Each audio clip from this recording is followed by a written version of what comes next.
Hello students, तो देखिए हमारे पास क्वेश्चन है। 3 resistors of 6 ohm, 4 ohm and 4 ohm are connected together so that the total resistance is 8 ohm.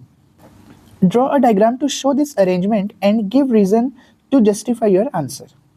तो देखिए हमारे पास 3 resistors हैं, 6 ohm, 4 ohm और 4 ohm के, और तीनों को हमें इस प्रकार लगाना है कि उनका टोटल रेजिस्टेंस 8 ओम आ जाना चाहिए। चाहे सीरीज में लगाएं या पैरेलल या सीरीज पैरेलल मिला के कुछ भी करके हमें 8 ओम का रेजिस्टर बनाना है। तो सर्किट डायग्राम बनाओ और आंसर को जस्टिफाई भी करो।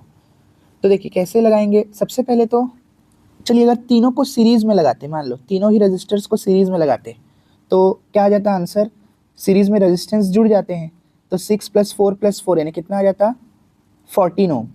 तो ये तो ज़्यादा हो जाएगा, तो तीनों को सीरीज में तो अपन नहीं लगा सकते। चलो तीनों को पैरेलल में लगा दें। तो देखिए शॉर्टकट होता है कि जब भी हम 3 रेजिस्टेंस या 4 कितने भी रेजिस्टेंसेस को पैरेलल में अगर लगाएं तो जो आंसर आएगा वो सबसे छोटे वाले रेजिस्टेंस से भी कम आता है। क्या बोल रहा हूं मैं, तो जैसे 6 ओम, 4 ओम और 4 ओम तीनों को मैं पैरेलल में लगाऊंगा अगर, तो पक्की बात है कि आंसर जो है वो 4 से कम ही आएगा। चाहे आप इसे करके भी देख लो, जैसे कि मान लो 1/6 + 1/4 + 1/4 अगर करेंगे तो देखिए 2/3 आएगा, और इसे हम रेसिप्रोकल करेंगे अगर रेजिस्टेंस निकालने के लिए तो 3/2 करना पड़ेगा। मतलब कि कितना आता है 3/2 1.5। तो देखिए मुझे पहले से ही पता था, ये सब निकालने की ज़रूरत नहीं थी कि पैरेलल में कनेक्ट करो तो सबसे छोटे वाले से भी छोटा आता है आंसर हमेशा। तो तीनों को पैरेलल में भी कनेक्ट नहीं किया जा सकता क्योंकि 4 ओम से कम आ जाएगा रेजिस्टेंस, जबकि हमें टोटल रेजिस्टेंस 8 ओम चाहिए।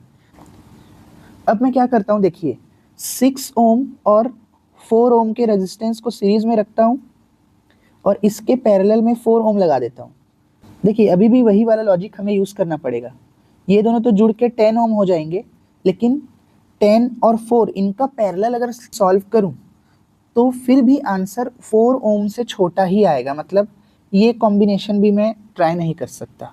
अब मैं क्या करता हूँ, 6 ओम रेजिस्टेंस को सीरीज में रख के 4 और 4 को पैरेलल में लगा देता हूँ।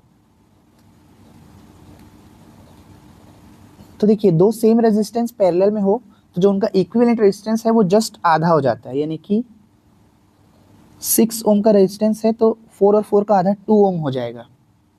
अब ये दोनों सीरीज में आ गए तो ये दोनों जुड़ के 8 ओम हो जाएंगे।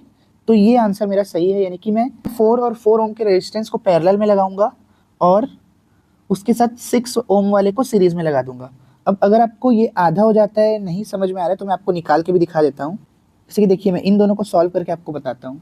तो इनका आ जाएगा 1/r इज इक्वल टू 1/4 + 1/4, 1 + 1 2/4। तो देखिए 1/r 1/2 आ रहा है, तो r क्या आ जाएगा, रेसिप्रोकल करेंगे तो 2 आ जाएगा। तो अब शॉर्टकट याद रखिए कि दो सेम रेजिस्टेंस अगर पैरेलल में कनेक्टेड हो तो जो उनका इक्विवेलेंट आता है वो जस्ट आधा हो जाता है।